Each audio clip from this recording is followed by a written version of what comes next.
Thank you for waking up with Happy Ass, where we come together for mind, body, and spirit so we can turn, go out, and make the world a brighter and sweeter place to live for ourselves and for others. So we basically are half the year done. So I don't know about y'all, but if y'all looked at your goals and your intentions and the things that you thought you were going to do and you're going, what the world, I better get moving, or maybe I just put that in the drawer and forget I ever said I was going to do it because it's not happening. I don't have much time. Okay, this is the thing. I get it because I'm an all or nothing person. I think I got to get all or nothing. I've changed that perspective. I really, really have. And I'm so embarrassed. Do you get embarrassed by some things you've said in life and you go, what was I thinking? Well, this is the deal.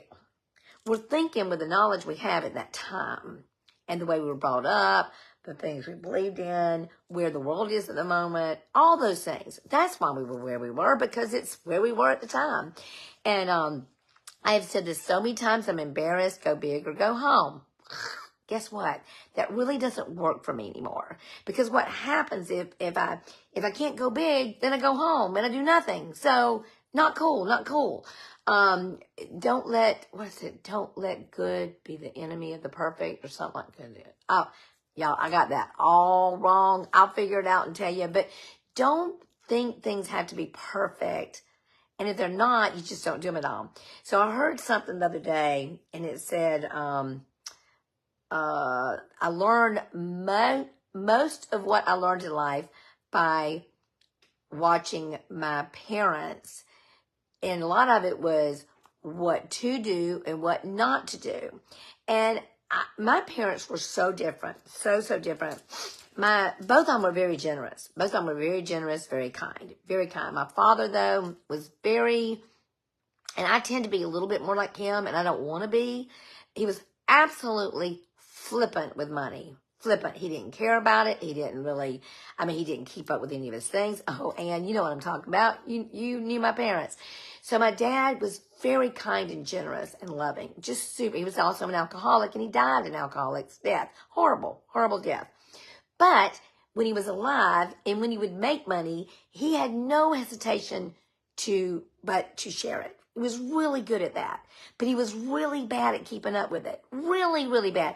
He would okay, I'm talking about me. He would go buy a piece of equipment, would have no idea where it was, then go buy another piece, then find that piece, then give that piece. I mean, y'all, me in my closet. I'll go in my closet, I got 3 dresses.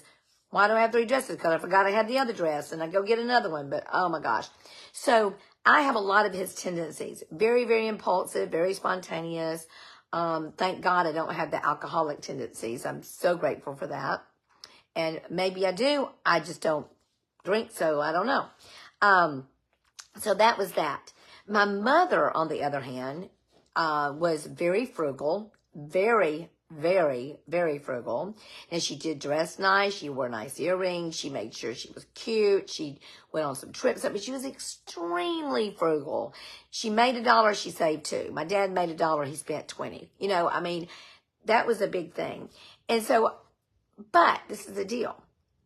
I learned to, I learned to really kind of admire people who were generous, and how generosity was the thing. And generosity is still the thing. I believe in it so very much. But this is the cool thing that I've discovered as I'm older. And I'm so glad I discovered it before I died. If I will learn to manage my money instead of money managing me, I can be more generous. I will have more money to give away. In the past, I've not done that. In the past, if we wanted to go on a vacation, and it was usually I wanted to take I didn't have to spend just my vacation. I had to take the whole group with me and pay for all of it. And then I paid for it with credit cards. Not smart. So I've made so many decisions based on my perception of what you're supposed to do with money, how you're supposed to treat money and stuff like that. So I started back reading the book, Rich Dad, Poor Dad. And what's so funny about it is I don't remember anything about the book except for this. This is one thing I remember. And I've said it a lot too. And I really didn't know where I got it from, but now I do because I read it in this book. And it said, there's a difference between being rich and broke. or being poor and broke. Yeah, there's a difference between being poor and broke. Broke is temporary, poor is eternal. Oh, I love it.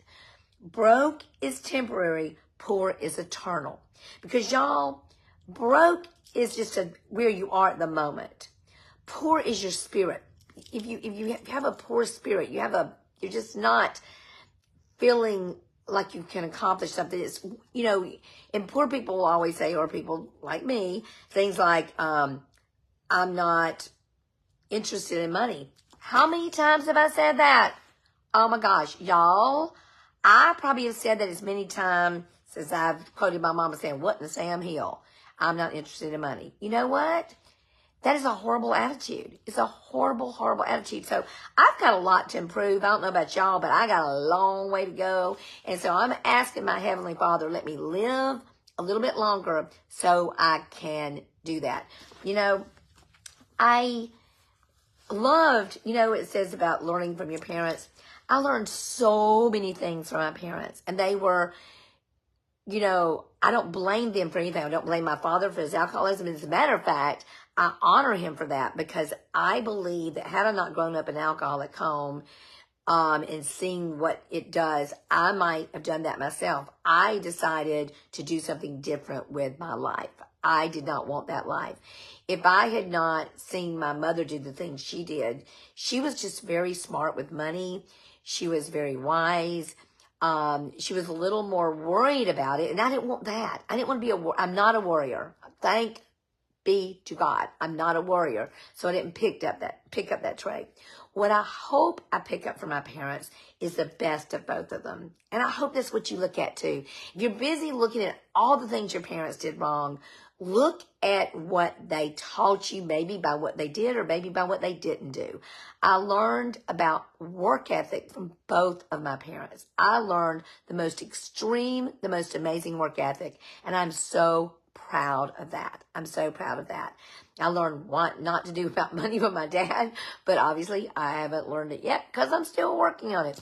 So, it really is your attitude, y'all. It really is your attitude. And what do you do with it after you know what's best?